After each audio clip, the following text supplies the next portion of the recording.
ओम विश्वानदेव सवितरदुरितान् परासो यद्भद्रं तन्नयासो। ओम भद्रं कर्णेभिः शृणुयाम देवा भद्रं पश्येमाक्षिभिर्यत्राः श्रीरंगैस्तुष्वांसुस्तनुभिः विषेमहि देवहितं यदायुः।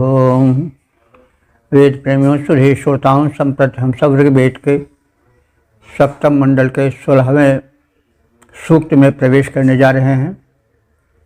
इस सूक्त में 12 मंत्र संकलित हैं। मंत्रों के दृष्टा जैसे हैं वशिष्ठ, मैत्रावरुण, छंद प्रगाथ है और देवता अग्नि। इस सूक्त के प्रथम मंत्र का शीर्षक है अग्नि देव का आवाहन। अब संबंधित मंत्र का सर्वप्रथम सस्वर पाठ हो जाए। तेनावो अग्निर्नमसोर्जनपादबाहुवे प्रियं जयतिष्ठपरदिं स्वध्वरं विश्वस्य दोतममृतम्। इस प्रथम मंत्र में अग्निदेव के सामर्थ्य का कथन है एवं लोकहितकारी रूप के साथ ही साथ उनके आवाहन की चर्चा है।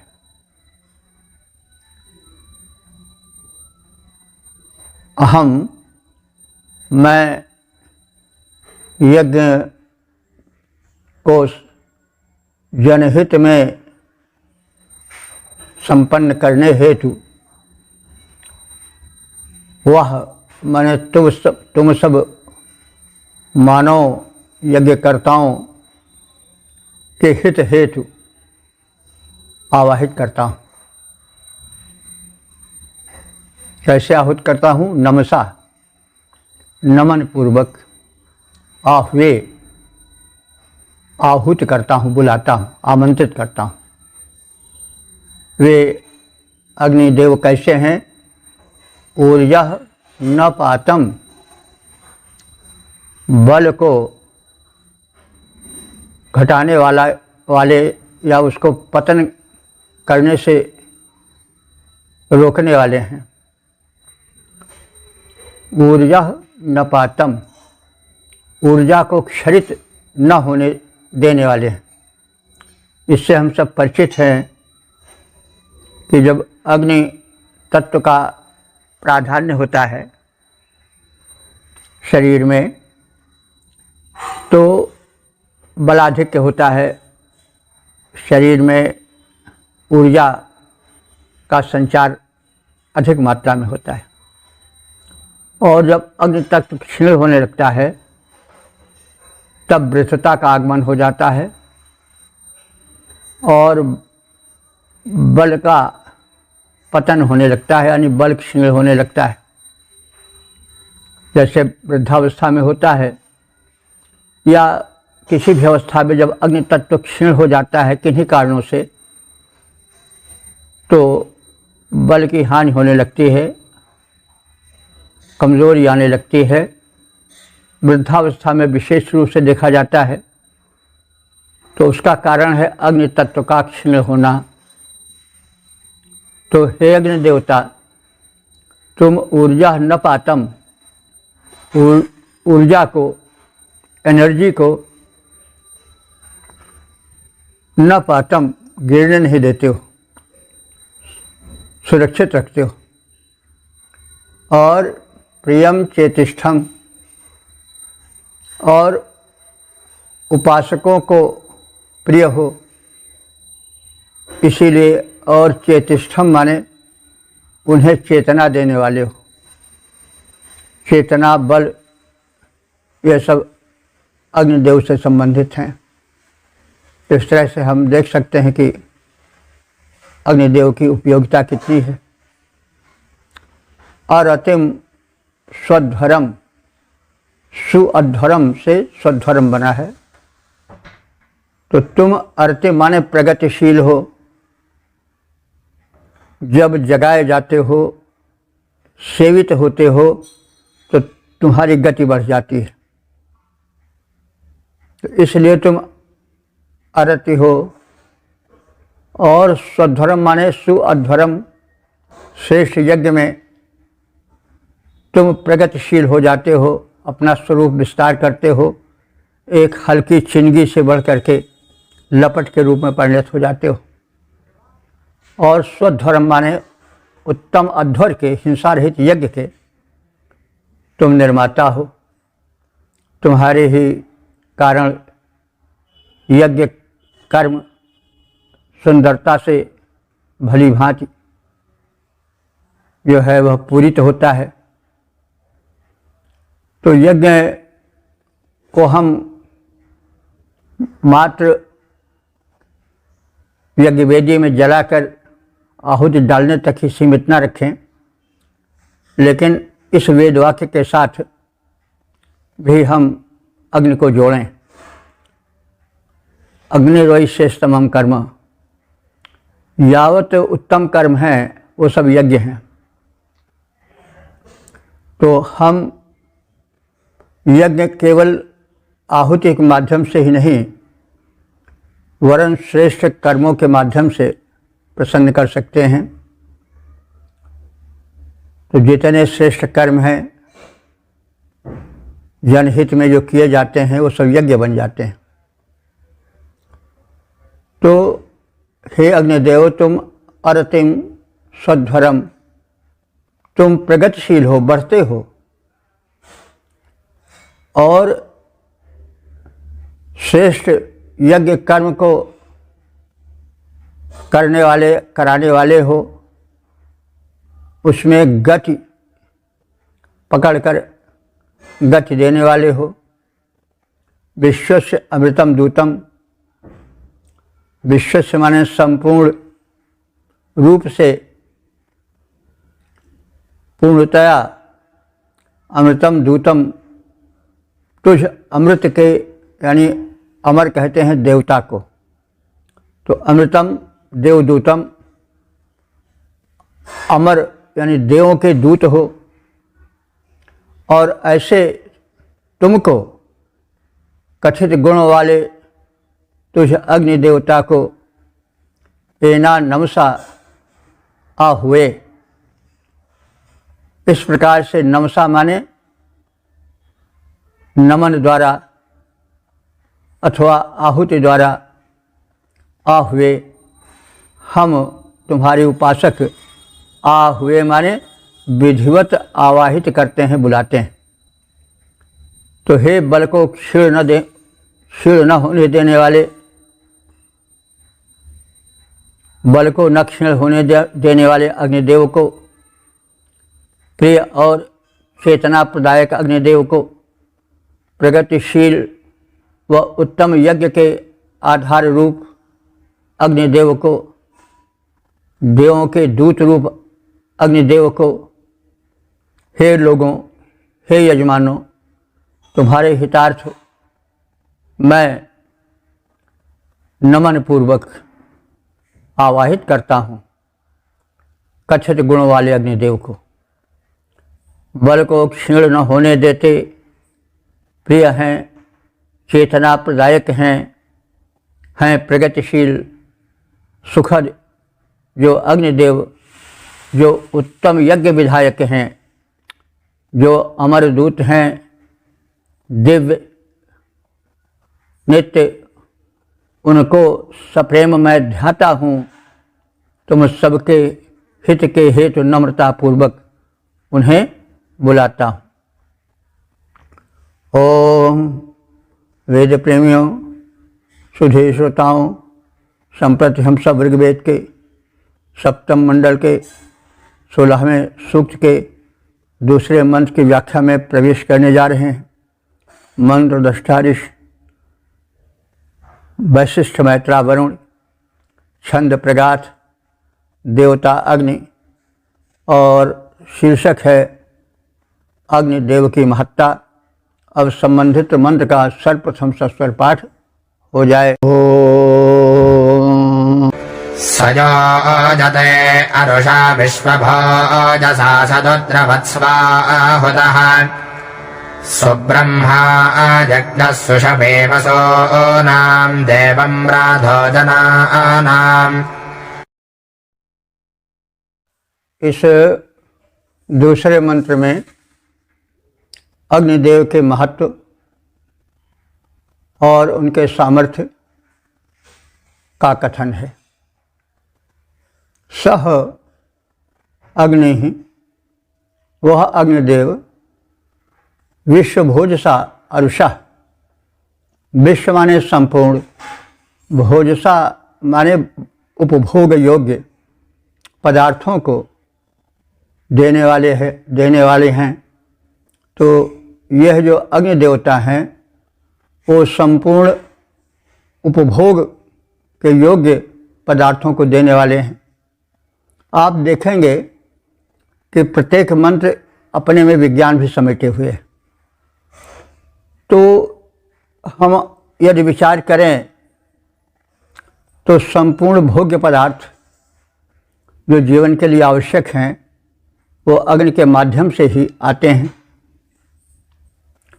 अग्नि ऊर्जा रूप है और वह ऊर्जा आकाश में तैरती रहती है। अग्निदेव उस ऊर्जा को ऊर्जा सोखने वाले वृक्षों को देता है। कैरोफिल के माध्यम से वृक्षों की पत्तियों में एक कैरोफिल होता है जो विकसित हुआ है और वह आकाशीय ऊर्जा को, ऊर्जा अग्नि का गुण है, उसको अपने में सोख लेता है और उसी से हरा भरा रहता है। जो पृथ्वी में जड़ें होती हैं वह भी आकाशीय ऊर्जा के ही एक रूप हैं, क्योंकि जब जल बरसता है तो उसके साथ ही आकाश में ऊर्जा उस जल के साथ मिलकर धरती में चली आती है। तो धरती में जो ऊर्जा है वह भी आकाश में तैरती रहती है और ऊर्जा अग्नि का गुण है। तो इसलिए वृक्ष भी जो ऊर्जा खींचते हैं पृथ्वी से, वो भी पृथ्वी की ऊर्जा नहीं है, वह पृथ्वी अपने में संग्रहित किए हुए है। इसलिए पृथ्वी को माता कहा गया है और आकाश को मतलब पिता कहा गया है। तो पिता जैसे माता को धन देता है और माता उस धन को लगाए अपने पास संचित करती है और पुत्रों को दे देती है, वैसे अंतरिक्ष पिता है तो वह अपने भीतर तैरती हुई ऊर्जाओं को लाकर समेट करके पृथ्वी को देता है। अब पृथ्वी आकाश की या अंतरिक्ष की पत्नी हुई और वह पत्नी हम सबकी माता है, प्राणियों की। तो इसीलिए रोदसी कहा गया है धरा और गगन को। ये प्राणियों को माता पिता की तरह पोषित करते हैं। तो ये वैज्ञानिकता है कि अग्नि ही सारे उपभोग्य पदार्थ किसी न किसी रूप में ऊर्जा बन करके उनमें समाये रहते हैं। तो उसी संदर्भ में यह मंत्र है और अग्नि देव की प्रार्थना क्रम में ऋषि कह रहा है कि सह विश्व भोजसा अरुषा। यह अग्निदेव जो हैं संपूर्ण उपभोग योग्य और तेजस्वी पदार्थों को प्रदान करते हैं, पृथ्वी माता को, प्राणियों को, चर अचर जीवों को। तो भोजसा शब्द है तो भोजसा माने खाने योग्य या उपभोग करने योग्य। भुज धातु से जो है वह भोज बनता है। तो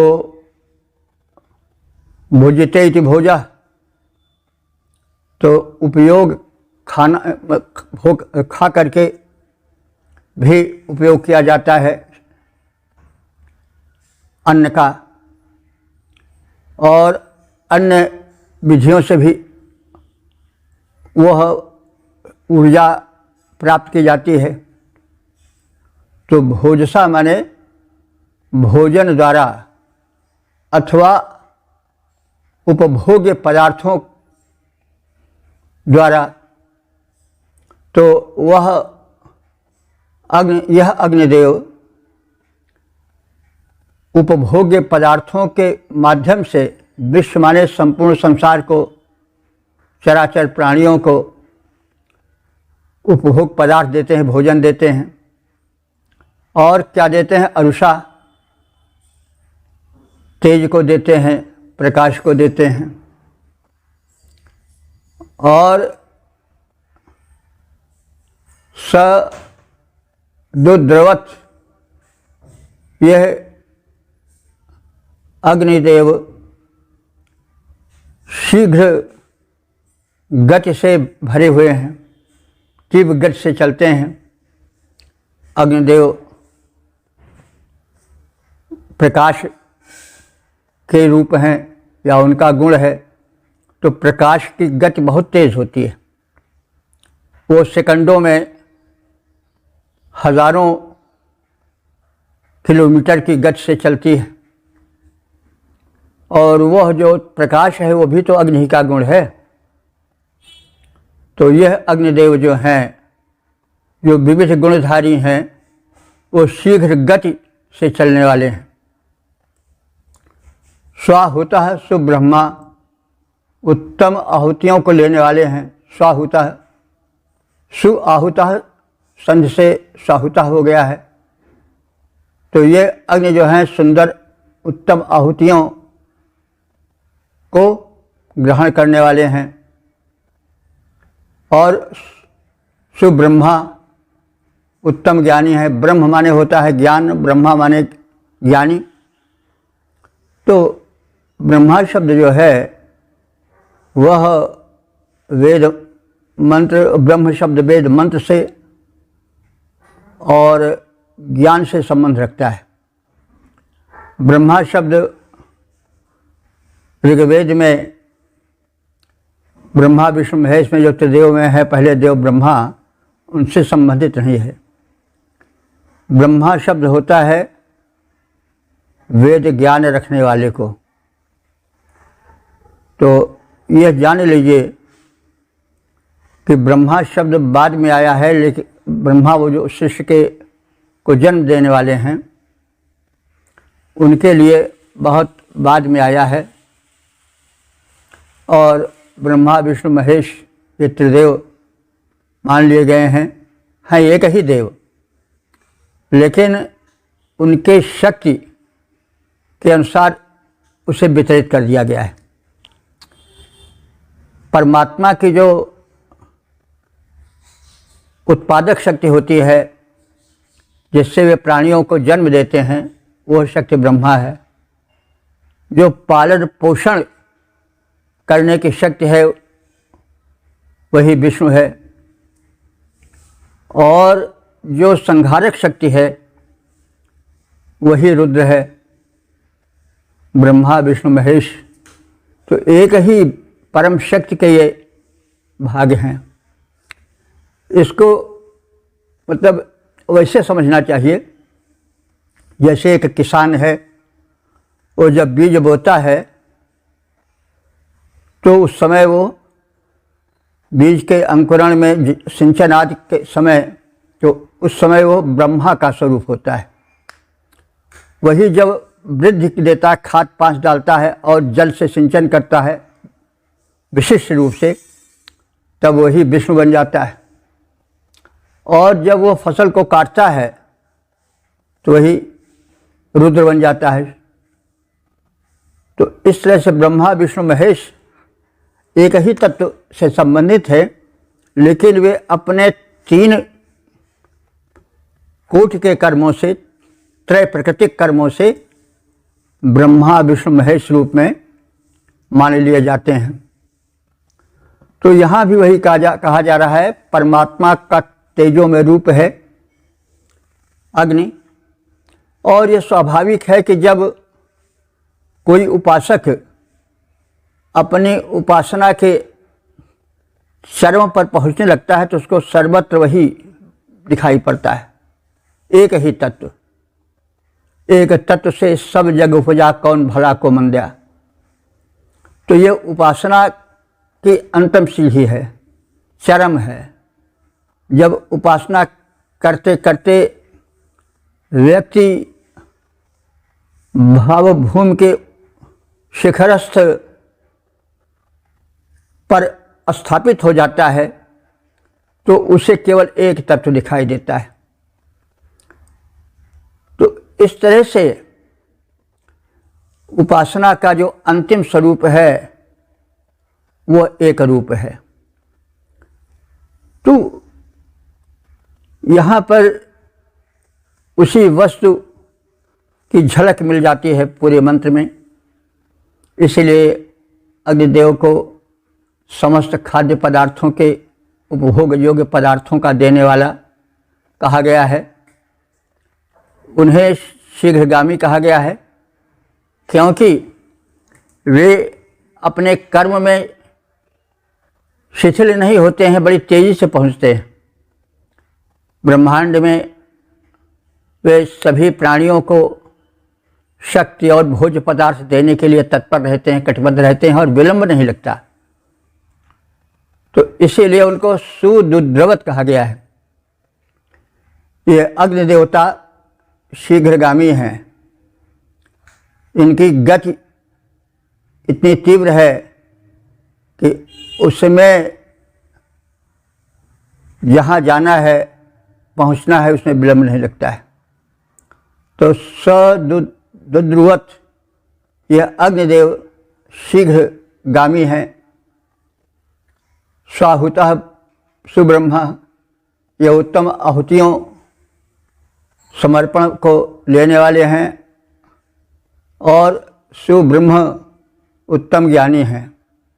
तो यहाँ ब्रह्मा जो है, जिसके सिलसिले में आगे अभी तक कहा गया है, तो ब्रह्मा नाम के एक विशिष्ट पौराणिक देव नहीं, वरन जो है विस्तृत उत्तम ज्ञानी हैं, जिनका ज्ञान सर्वत्र है, जिनकी कलाकारिता सभी ओर फैली हुई है।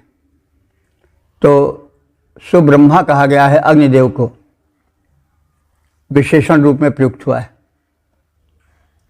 यज्ञ सुशर्मा वे यजनीय हैं। यज्ञ माने यजनीय, और सुशर्मा अथवा सुशमी वे उत्तम कर्म करने वाले हैं। वसु नाम देवम राधा वे वसु नाम माने धनों में, देवम माने दिव्य, राधा माने धन है। धन वह है जो धन्य कर दे। तो अग्निदेव धनों में दिव्य धन है। वसु नाम देवम राधा, तो जो सब धनों में धन्य है, ऐसे अग्निदेव को जना नाम माने लोगों के हित में मैं प्रज्वलित करता हूँ यज्ञवेदी में। तो इस प्रकार से अग्निदेव की उत्तमता, उनकी सर्वव्यापकता, उनको सर्वपोषकत्व गुण धारण करने वाले और उसको सचराचर को प्रदान करने वाले स्वरूप का चित्रण किया गया है। तो समस्त उपभोग्य पदार्थों को यह अग्निदेव विश्व के समस्त सचराचर प्राणियों को प्रदान करने वाले हैं।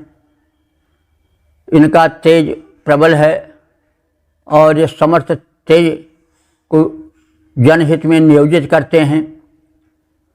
संपूर्ण प्राणी वर्ग को उससे जोड़ते हैं। अग्निदेव द्रुतगामी हैं। यह आहुति माने भक्तिपूर्वक समर्पित पदार्थ का सेवन करने वाले हैं।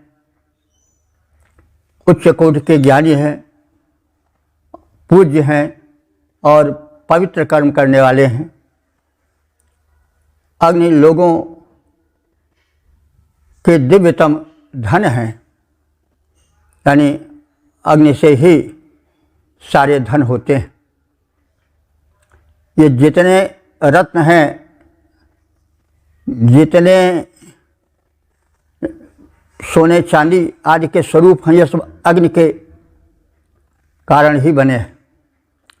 हीरा आप जानते हैं कि वह कोयले में निकलता है, तो कारण है कि अग्नि की तीव्रता या ताप जहाँ पर एक विशिष्ट रूप में रहता है, वहाँ पर उसमें ऐसी चमक होती है कि वो एकत्र होकर के हीरा बन जाता है।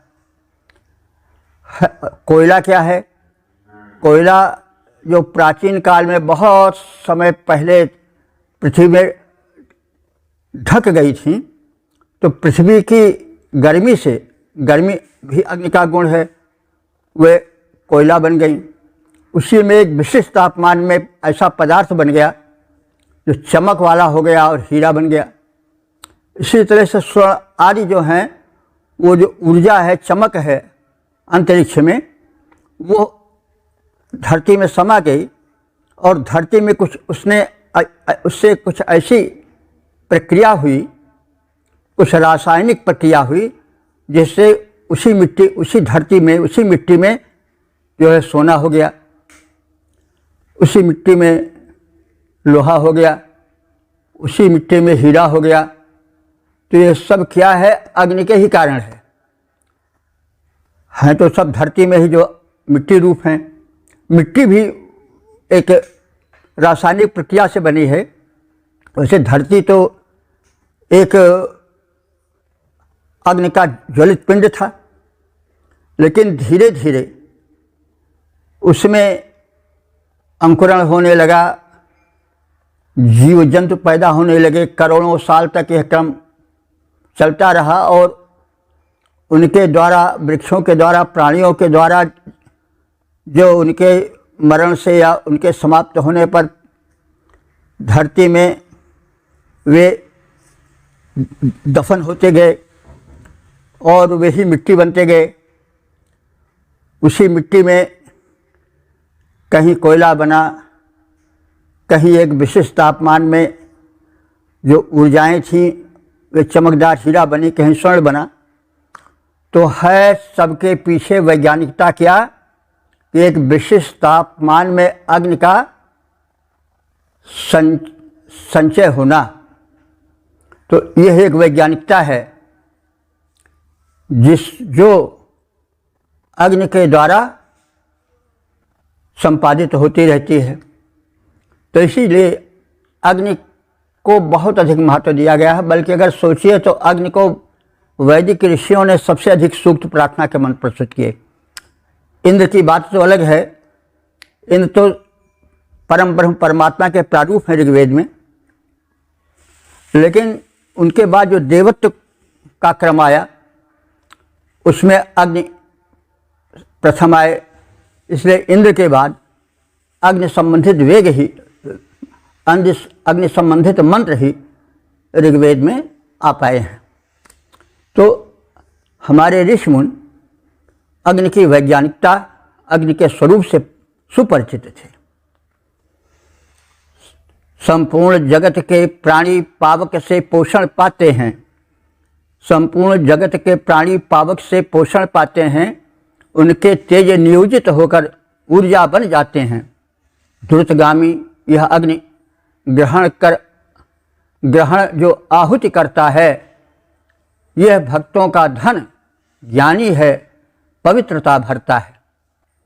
ओम वेद प्रेमियों, सुधीर श्रोताओं, संप्रति हम सब ऋग्वेद के सप्तम मंडल के 16वें सूक्त के तीसरे मंत्र की व्याख्या में प्रवेश करने जा रहे हैं।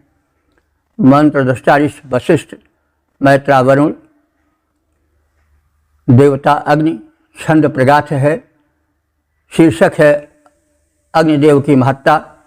अब सर्वप्रथम संबंधित मंत्र का पाठ हो जाए।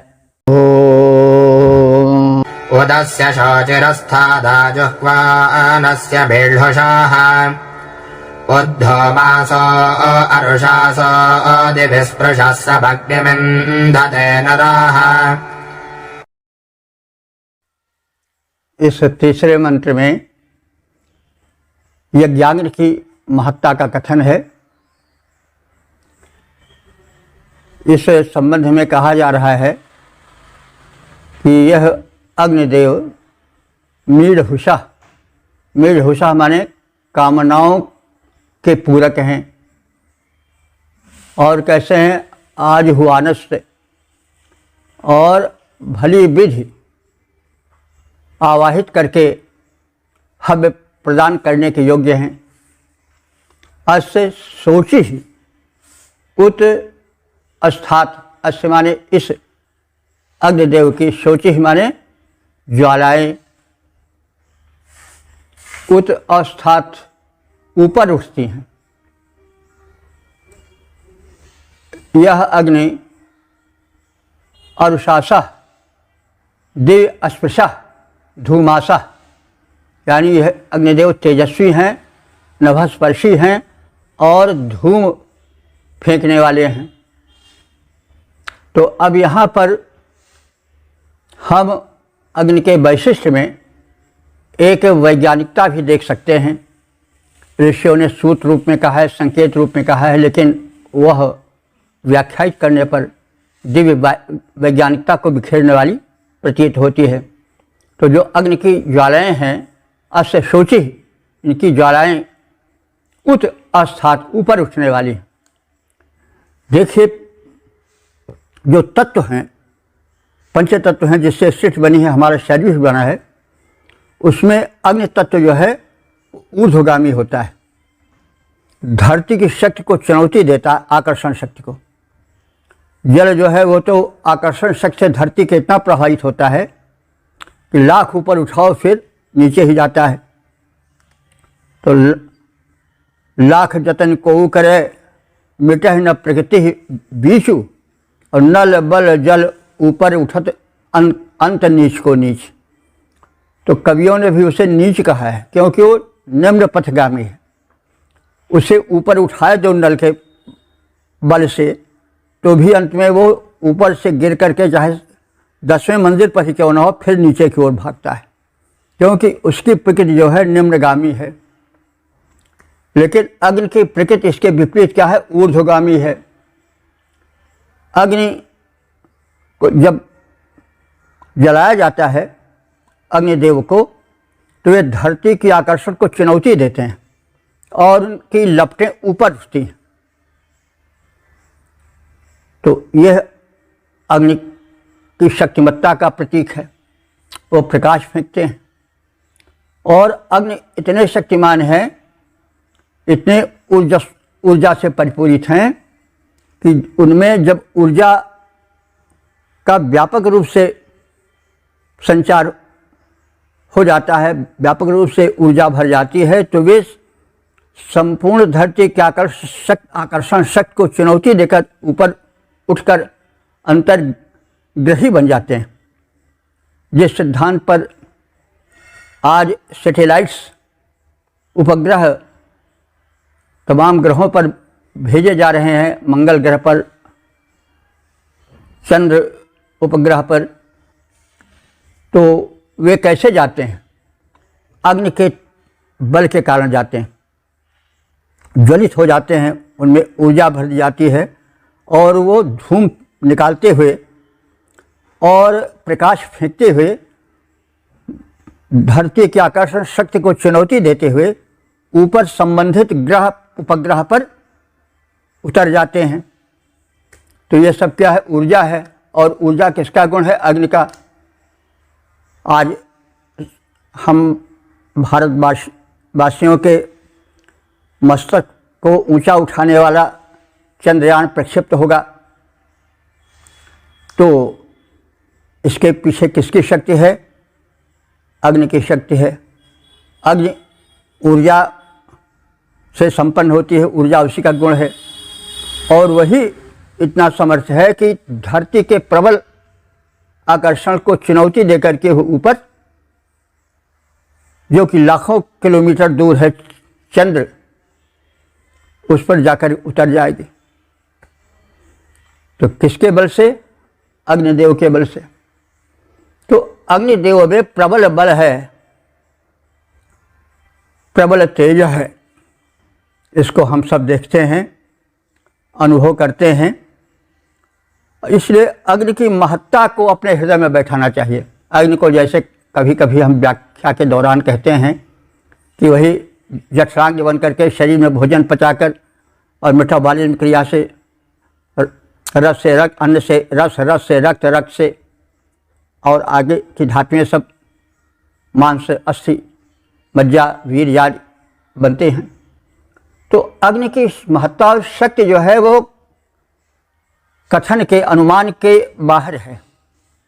ऋषि ने इस वैज्ञानिकता को पहचाना था, इसलिए सर्वाधिक मंत्र इंद्र के बाद अग्नि को ही समर्पित किया गया है। बल्कि अगर शब्द के तौर पर देखें तो अग्नि संबंधी शब्द तो और अधिक मिलेंगे। तो अग्नि जो हैं वो कैसे हैं कि अस्य सूचि, इनकी किरणें उत अस्थात ऊपर ज्वाला रूप में फैलती जाती हैं, जैसा हम अभी कहे। और अरुषाशा दिव्य अस्पृशा धूमाशा, धूमाशा हमारे धुएं, इन अग्निदेव से जो प्रकटित धूम होता है वो भी ऊपर उठता है, यानी वो भी धरा की पृथ्वी की आकर्षण शक्ति को चुनौती देते हुए ऊपर आकाश में छा जाता है। तो इनसे उत्पन्न जो धूम है यज्ञाग्नि का, वो नभस्पर्शी है। अग्नि नरः सम इंधते, तो अग्नि के इन्हीं गुणों के कारण जो ज्ञानी जन हैं, नरः जो श्रेष्ठ जन हैं, वो अग्नि को यज्ञ वेदी में स्थापित करते हैं। कामनाओं की पूर्ति करने वाले अग्नि को लोग यज्ञों में प्रदीप्त करते हैं। हविग्राही इस अग्नि को जब प्रज्वलन की स्थिति में आहुति द्वारा किया जाता है तो उसकी ज्वालाएं ऊर्ध्वगामी होती हैं। अग्नि का धूम भी ऊर्ध्वगामी होता है, तेजस्वी एवं गगन स्पर्शी होता है। तो ऐसे अग्निदेव को नमन है।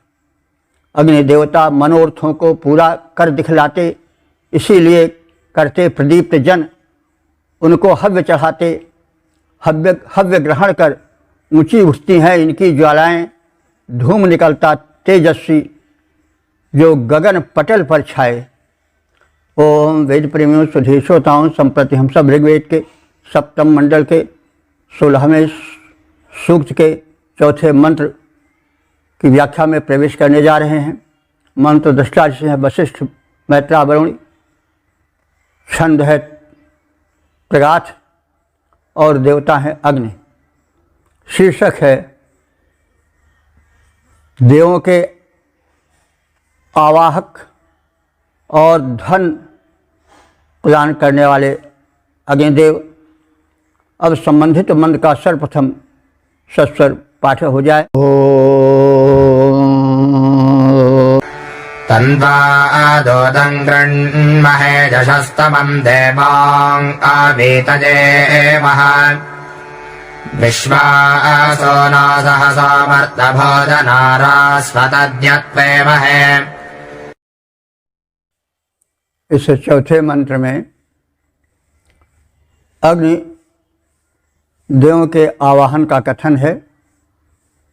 वे जनहित हेतु हमारे यज्ञवेदी में आवें और हम सबको उपभोग योग्य धन प्रदान करें। तो सहसा सुनो, हे घर्षण बल से उत्पन्न बल के पुत्र अग्निदेव। यह सब आप जानते हैं कि जब यज्ञार्थ अग्नि को उत्पन्न किया जाता है तो दो अरणियों को घर्षित किया जाता है, उनका घर्षण होता है और उसमें बल लगता है, तो इसलिए उनको बलपुत्र कहा जाता है। तो हे घर्षण बल से उत्पन्न बलपुत्र अग्निदेव, यशस्तमं तम त्वाद्दूतं कृणमहे। यशस्तमं तम, यशस्तम माने परम यशस्वी, यशस्वियों में सर्वश्रेष्ठ।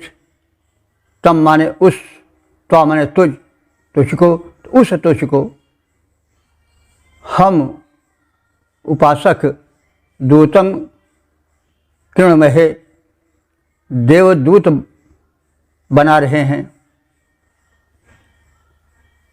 तो देवान वीतय आवह, तुम देवताओं को, वीतय माने हव्य प्रदान करने के लिए, आवह माने आ जाओ। देखो इसमें भी वैज्ञानिकता है। अग्नि देवों को हव्य पहुंचाते हैं तो उनसे उनको बल मिलता है, तृप्ति मिलती है। तो देवता कौन है? देवता स्वयं तो अग्नि है ही, लेकिन जल हैं और वायु हैं, आकाश है, पृथ्वी हैं, ये सब देवता हैं, प्रकट देवता हैं। और इनका भोजन क्या है? हव्य। हव्य से इनको पोषण मिलता है। हव्य कुपोषण को नाश करता है और देवताओं में, जिन दिव्य शक्तियों में पोषण फैलाता है, उनको शक्तिशाली बनाता है और जो पर्यावरण का प्रदूषण है उसको मिटाता है। तो जब शरीर दोषों से भर जाता है तो क्या होता है? रोग होते हैं, रोग होता है, शरीर दुर्बल होता है। वैसे जब वातावरण में प्रदूषण फैल जाता है तो जल भी दोषी हो जाता है, उसकी शक्ति समाप्त हो जाती है। और पवन भी प्रदूषण से भर जाता है, उसकी शक्ति समाप्त हो जाती है। धरती भी प्रदूषण से भर जाता है।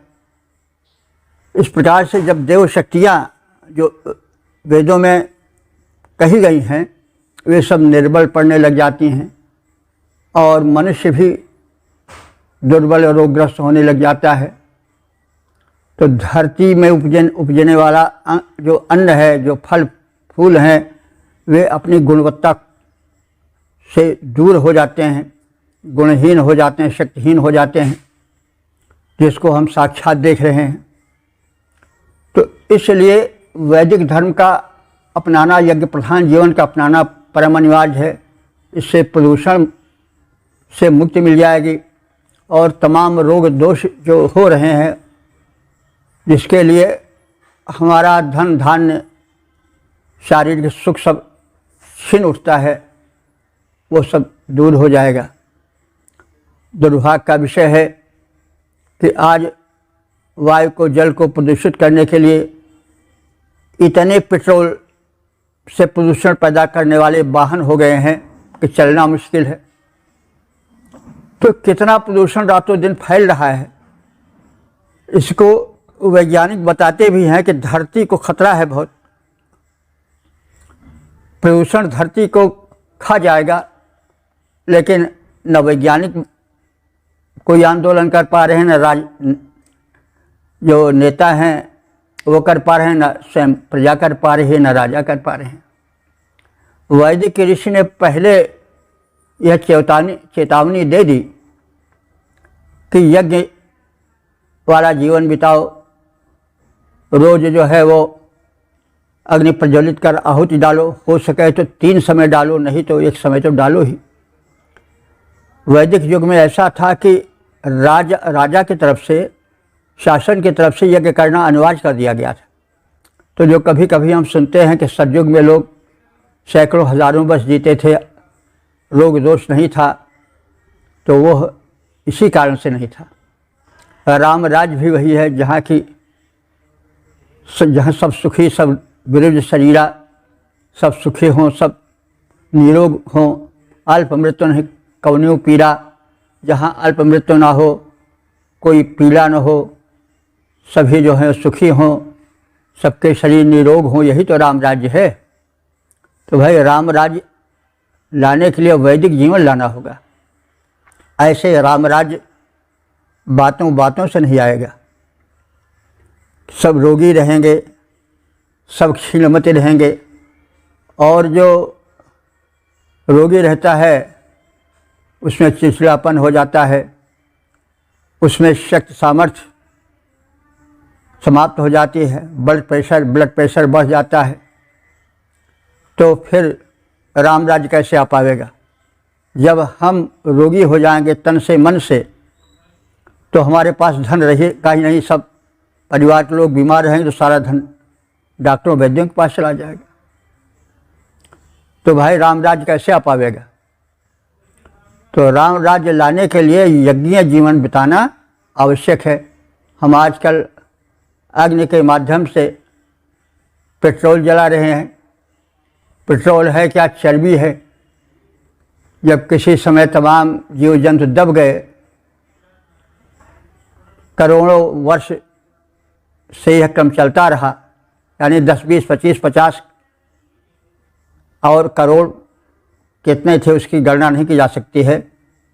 तो उन प्राणियों की जो चर्बियाँ थीं वही पेट्रोल बन गई, पेट्रोलियम। और जो मिट्टी का तेल कहा जाता था ना, पहले हम लोग छोटे थे तो मिट्टी का तेल कहा जाता था, क्योंकि मिट्टी से वो निकलता था। अब तो उसको पेट्रोलियम में क्या क्या नाम दिए हैं, तो वही साफ़ करके पेट्रोल बनाया जाता है, डीजल बनाया जाता है, फिर पेट्रोल बनाया जाता है, आदि आदि। और वही फैल रहा है चारों ओर। वातावरण प्रदूषित हो रहा है। चिल्लाया ज़रूर जा रहा है लेकिन क्रियाशीलता नहीं आ पा रही है। तो राम राज्य एक कल्पना की वस्तु रह जाएगी। जो भूखा सो रूखा, तो फिर वो तो रूक्ष हो ही जाएंगे मनुष्य। उनको जो भोजन मिलेगा वो प्रदूषित भोजन मिलेगा, तो रोग तो हो ही जाएगा। रोगी व्यक्ति कभी तन और मन से सुखी नहीं रह सकता है, न सुखी रहने देगा। मनोरोग होते हैं आजकल। जो लोगों में क्रोध है, लोभ है, मोह है, ये सब मानसिक रोग हैं भाई। जब मन रोगी हो जाता है, क्रोधी व्यक्ति भी रोगी है, लोभी व्यक्ति भी रोगी है, और ईर्ष्या करने वाला व्यक्ति भी रोगी है, मनोरोगी है। और जब मन रोगी होता है, तन भी रोगी हो जाता है। तो भाई जब भोजन पेट्रोल ही रोगी रहेगा, तो उससे निकलने वाला धुआं तो और रोग फैलाने वाला होगा। तो कहने का मतलब है कि ऋषि ने इस यज्ञ विज्ञान को बहुत पहले ही जो है वह मंत्रों के माध्यम से व्यक्त करके, और यज्ञ का कथन हर मंत्र में करता है लगभग। तो भाई यज्ञ जीवन को पहले यज्ञशील बनाओ, तब फिर आगे की योजनाएं बनाओ। नहीं तो मन मोदक ही न भूख बुझाई। मन से मोदक खाने से भूख तो नहीं समाप्त होगी। तो इस प्रकार से अग्निदेव से प्रार्थना है कि हमें वो उपभोग योग्य धन दें। उपभोग योग्य क्या है? जो हमारे तन मन को स्वस्थ बनाए। वो कैसे होगा? यज्ञ से होगा।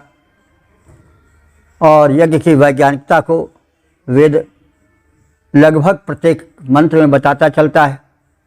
तो हे घर्षण बल से उत्पन्न होने वाले यशस्वी अग्निदेव, हम तुम्हें अपना दूत वरण करते हैं, जो देव शक्तियों के पास जाने वाले हो, राजदूत हो, और मनुष्यों के और देव शक्तियों के मध्य संबंध स्थापित करने वाले हो। तुम हवि को ग्रहण करो। वह हवियों के प्रदूषण दूर करती है, और उसे ग्रहण करके तुम समस्त देवों तक पहुँचो। और देव शक्तियाँ जो हैं, वायु और जल, बादल आदि, उन सबको पवित्र बनाओ, उन सबको शक्तिशाली बनाओ, और हमें उनके माध्यम से सुख दिलाओ। जब तुम्हारे समीप याचना हेतु हम आएं, तब तुम हमें मानवोचित उपभोग योग्य समस्त पदार्थों को प्रदान करो। हमें दिव्यता दो। हे बलपुत्र अग्नि देवता, तुम में बल है भारी, परम यशस्वी देव, विनय है तुमसे यही हमारी। दूत बनाते तुम्हें करो, सूर्यमंडल का आह्वान हमें करो तुम। याचित सारे भोग्य पदार्थ प्रदान। ओम वेद प्रेमियों सुधे श्रोताओं, संप्रति हम सब ऋग्वेद के 7वें मंडल के 16वें सूक्त के 5 मंत्र की व्याख्या में प्रवेश करने जा रहे हैं। मंत्र दृष्टा वशिष्ठ मैत्रा वरुण छंद प्रगाथ देवता अग्नि। शीर्षक है अग्निदेव हविष्यान भक्षण कर देवों तक उन्हें पहुँचाएँ। अब संबंधित मंत्र का सर्वप्रथम सस्वर पाठ हो जाए। ओम त्वमग्ने ग्रहपतिस्त्वं होदानो अध्वरे संबोधा विश्ववारप्रचेदायक्षवेशितवार्यम्। इस पांचवें मंत्र में अग्नि देवता के लोकोपकारी रूप का कथन है और उसके साथ साथ लोकोपकार करने का संदेश भी है। तो विश्ववार अग्नि, हे सबके द्वारा वर्णीय अग्नि। विश्व माने समस्त होता है, तो विश्व जो कहा जाता है संसार, इसमें समस्त से आ जाता है, इसीलिए विश्व कहा जाता है। तो विश्ववार माने समस्त लोगों द्वारा वर्णीय स्वीकरणीय अग्नि देवता, हित में आगे रहने वाले देवता अग्नि। त्वम नः अध्वरे गृहपति। त्वम माने तुम, नः माने हम सबके, अध्वरे माने हिंसा रहित यज्ञ के, गृहपति हो माने स्वामी हो, परिपालन करने वाले हो। तुम होता, तुम ही देव गणों के आवाहक हो, यज्ञ में बुलाने वाले हो, आवाहन करने वाले हो। तुम पोता, तुम पवित्र करने वाले हो। प्रचेष्टा, प्रकृष्ट चेतना वाले हो। वार्यम यक्ष, वार्यम माने हविर्धन का, यक्ष माने प्रदान करो और उसको यक्ष माने यजन में लगाओ। तो हमें वार्यम माने जो वर्णीय हविर्धन है उसको एकत्र करने वाले, एकत्र करने की क्षमता वाले बनाओ। और यक्ष माने यजन करने में सामर्थ्य दो और यजन के पूजन के योग्य दो, योग्यता लाओ, प्रेरणा लाओ। वेशिचा, और जो है स्वयं भी उसका भक्षण करो, यानी जो हम हव्यान समर्पित कर रहे हैं उसका भक्षण करो, उसको स्वीकार करो, जलाओ और देवों तक पहुंचाओ। लोक कल्याण करो, देव शक्तियों को हमारे अनुकूल बनाओ। तो हे अग्निदेव, तुम वर्णीय हो, स्वीकरणीय हो। होता माने आवाहन करने वाले देव शक्तियों का, और गृहपति हो, यज्ञ के परिपालक हो, यज्ञ घर की रक्षा करने वाले हो। तुम पवित्र बनाने वाले हो और प्रकृष्ट चेतना से युक्त हो। हमारे हविर्धन का यजन कर वितरण करो और स्वयं भी भक्षण करो, हव्यान को ग्रहण करो और हव्यान का वितरण करो। तो इससे संदेश मिलता है कि हम स्वयं भी उपभोग करें और जो हमें परमात्मा की तरफ से उपभोग्य धन मिला है उसको दूसरों को भी दें, खाएं और खिलाएं। दोनों कर्म हमारे द्वारा हो। केवल खाना ही न जाने, खिलाना भी जाने। सबके द्वारा वर्णीय अग्नि, गृहपति हो, देवावाहक हो, करते पवित्र उत्कृष्ट चेतना युक्त यज्ञ उन्नायक हो। इसलिए हविर्धन खड़े हुए देवों का इससे यजन करो, वितरण कर भक्षण करो। स्वयं हम सबके संकट हरण करो, खाओ और खिलाओ का संदेश है। ओम वेद प्रेमियों सुधीर श्रोताओं, संप्रति हम सब ऋग्वेद के सप्तम मंडल के 16वें सूक्त के 6ठे मंत्र की व्याख्या में प्रवेश करने जा रहे हैं। मंत्र दृष्टा वशिष्ठ मैत्रा वरुण, छंद प्रगात, देवता अग्नि और शीर्षक है मंत्र का रत्न धारक अग्नि। अब संबंधित मंत्र का सर्वप्रथम सस्वर पाठ हो जाए। क्रधिरत्नञ्जनमानाय सुक्रतोत्वं हि रत्नधा असि आनरते शिशेः विश्वभृत्विदं सुशंसो ज्यश्च दक्षते। इस 6ठे मंत्र में यज्ञों को संपन्न करने वाले अग्निदेव से प्रार्थना है कि वे यज्ञ को धन्य करें, परिपूर्ण करें, यजमानों को रत्न धन दें। रत्न भिन्न प्रकार के हैं, धन धान्य वाला रत्न भी, पुत्र रत्न, और जो विशेष शिष्य की मूल्यवान वस्तु है उनसे हमको परिपूरित करें।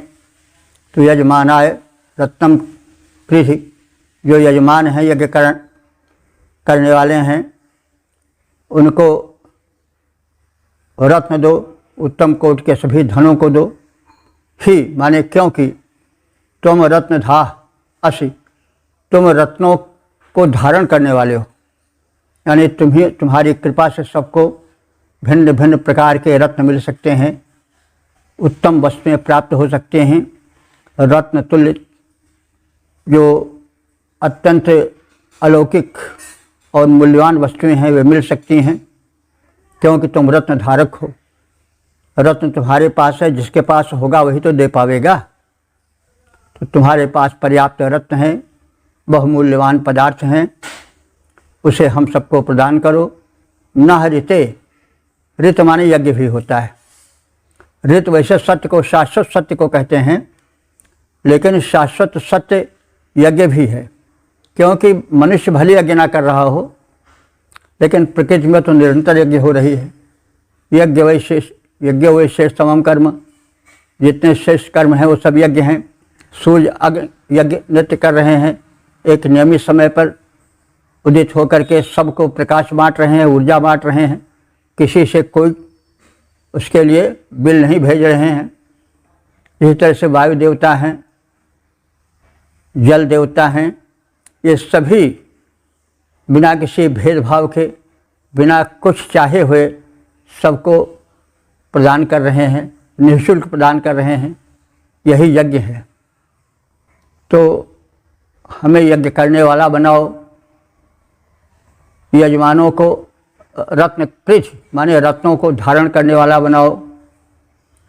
ही माने क्योंकि तुम रत्नधा असि, तुम रत्नों के बहुमूल्य वस्तुओं के धारण करने वाले हो। न ऋते, हमारे यज्ञ में विश्वम ऋतुजम सा आशिषी, समस्त ऋतुजों को तेजस्वी करो। ऋतुज जो यज्ञ कराने वाले होते हैं उनको ऋतुज कहा जाता है। तो विश्वम ऋतुजम, जितने ऋतुज हैं उनको आशिषी, तेजस्वी करो। यह सुशंसा चा दक्षते, और जो प्रशंसा के योग्य हैं। यह सुशंसा माने श्रेष्ठ प्रशंसा।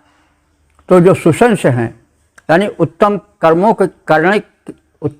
को करने के कारण सुप्रशंसनीय हैं, उनको क्या करो, दक्षते, उनको दक्ष बनाओ, उनकी वृद्धि करो, उनको सब तरह से आगे बढ़ाओ। यह बड़े मर्म का वाक्य है। तो जो प्रशंसनीय हैं यानी जो लोक हित में लगे हैं, जो त्यागी हैं, वही सुंदर श्रेष्ठ ऐश्वर्य पावे। जब कुपात्रों में ऐश्वर्य जाता है तो समाज में प्रदूषण फैलता है। तब लोग समझते हैं कि भाई ये तो खूब कमा रहा है घूस लेकर और चोरी से धन बेच करके, तो वो अच्छा कि हम अच्छे। तो लोग कहते हैं भाई हम भी वही करें। तो क्या होता है कि एक समाज में प्रदूषण फैलता है। तो जो तू लूटे है आन को तो ही लूटे गोवान, सौदा ज्यों का त्यों रहा व्यर्थ गया ईमान। जब भाई तुम दूसरों को लूटोगे तो तुम्हें भी लूटने वाले मिल जाएंगे। अरे और कहीं कोई नहीं लूटेगा तो डॉक्टर ही लूटेंगे। एक एक बार में तुमसे 2 शब्द बोलने के लिए हज़ारों रुपए ले लेंगे। तो जो तो लूटे है और को तो ही लूटेगो आन, सौदा ज्यों का त्यों रहा व्यर्थ गया ईमान। तो ये हे भगवान, जब तुम जो कुकर्मी हैं उनको धन दोगे तो उसका जो है वह बड़ा ही बुरा प्रभाव पड़ेगा, उसका कुप्रभाव पड़ेगा समाज पर, और समाज में असंतुलन की स्थिति पैदा होगी। सब लोग कुकर्मी बन जाएंगे, सब लोग एक दूसरे को खाने वाले बन जाएंगे। आजकल क्या होता है कि परिवार में सब एक दूसरे को ठगने की कोशिश करते हैं। तो है जो तू ठग है और को तो ही लूटेगो, और तो ये हो जाएगा। तो फिर समाज में अव्यवस्था फैलेगी, अशांति फैलेगी, तन मन से व्यक्ति रोगी बनेंगे और लूटे जाएंगे, वो भी किसी न किसी माध्यम से। अरे भाई परिवार वाले भी तो लूटते हैं। अरे परिवार वाले क्या देते हैं जब वो लुटेरे हैं। भागवत में भी कहा गया है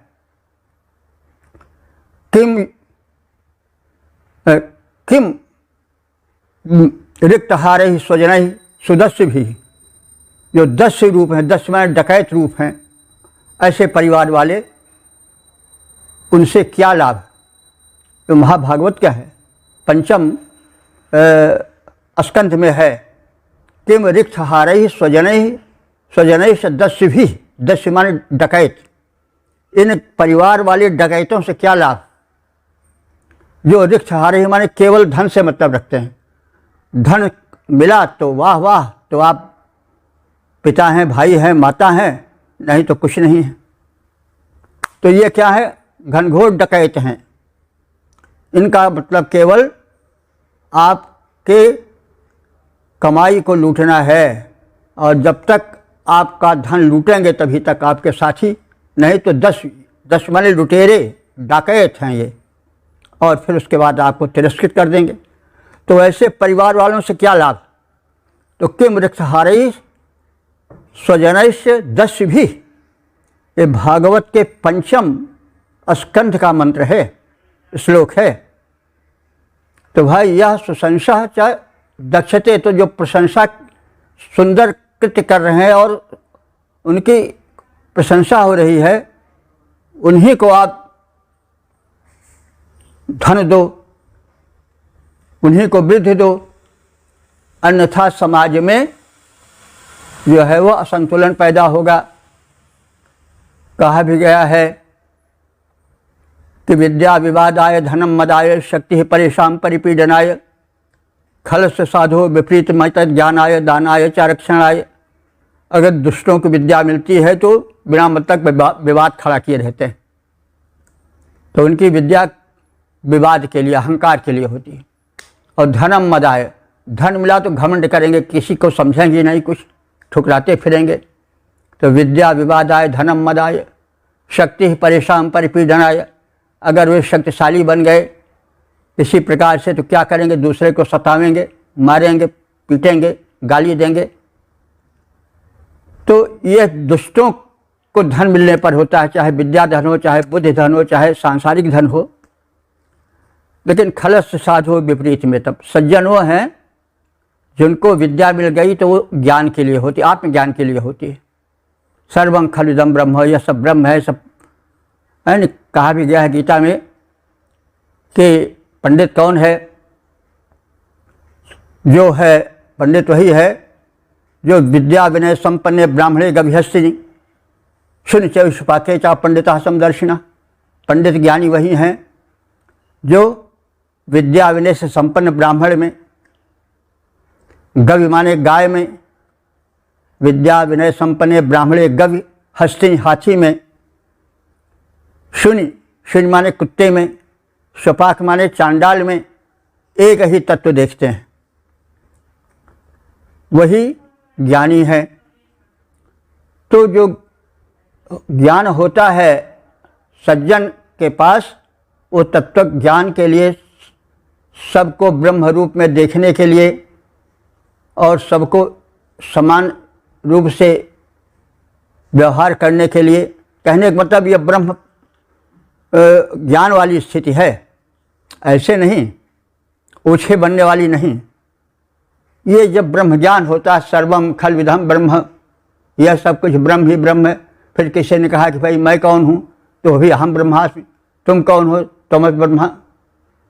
तो फिर और यह सब क्या है, सर्वम खल विधम ब्रह्म, सब कुछ वो परमात्मा है कि सृष्टि है। जित देखो चित तू, मुझ में मेरा कुछ नहीं, जो कुछ है सो तेरा। तो जहाँ देखता हूँ उधर तू ही तू है, न तेरी सी खुशबू न तेरी सी बू है। तो भाई सर्वत्र तू ही तू है, जिधर देखता हूँ उधर तू ही तू है, न तेरी सी खुशबू न तेरी सी बू है। तो यही है कि मेरा मुझ में कछु नहीं, जो कछु है सो तेरा, तेरा तुझको सौंपता क्या लागे है मेरा। तो ये ज्ञान वाली स्थिति होती है। तो विद्या विवाताय धनम मदाय शक्ति ही परेशान परिपीडनाय खल से साधो विपरीत में तत् ज्ञानाय दानाय चारक्षणाय। तो इस तरह से व्यवहार का विज्ञान भी वेदों में पर्याप्त मात्रा में है।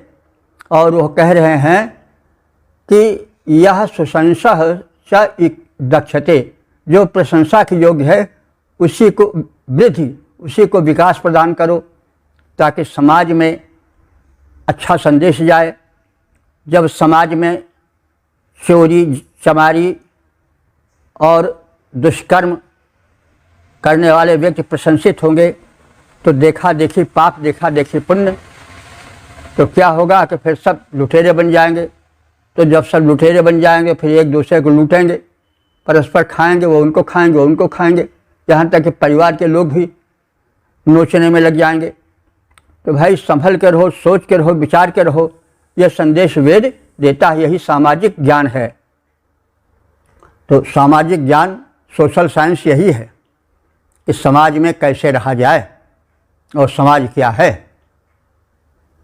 तो हे श्रेष्ठ कर्मा अग्निदेव, यजमान को रत्न धन दो, क्योंकि तुम रत्नों के धारण करता हो, उसके अधिकारी हो।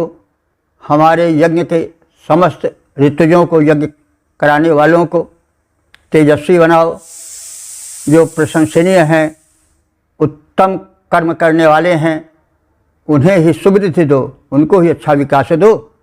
जो समाज के लूटने वाले हैं, समाज के कलंक हैं, उनको संपन्न मत बनाओ, क्योंकि फिर उससे समाज में गलत संदेश जाएगा और सब बस लूटने वाले बन जाएंगे, देने वाले नहीं बनेंगे। तो हे उत्तम कर्मा अग्निदेव, तुम श्रेष्ठ कर्म करने वाले यजमानों को दो रत्न खान, तुम रत्नों को धरने वाले, जो यज्ञ कराने वाले ऋत्विगण, उनका कल्याण करो। जो परम कुशलतापूर्ण, उन्हें तुम कृपया बुद्धि, कृपया वृद्धि प्रदान करो।